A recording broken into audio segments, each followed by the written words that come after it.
Abdullah ibn Mas'ud деген улуу сахаба мындай дейт. Ма надимту аля шейин надми аля яумин гарабат шамсу нақаса фи ажали ва лам язад фи амали. Мен ушу эң өкүнгөн нерсе дейт. Абдулла ибн Мас'уд деген улуу сахаба айтат. Мени жашоодо эң өкүндүргөн нерсе менин жашаган күнүмдүн батса, күн отурса дейт. Күн отурду. Ажалым, өмүрүм мүрзөгө бир жакындадым. Жашоом, өмүрүм азайды. Бирок амалда сооп иште эч нерсе ашыкча болгон жок дейт.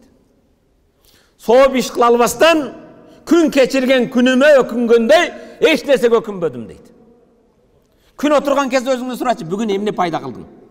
Ахиретиң үчүн, ата-энең үчүн, эли жериң үчүн, диниң үчүн бир жасаган сооп ишиң барбы? Же дагы эле карта ойноп, нарда ойноп, шашка ойноп, башка менен өткөзүп бердиңби?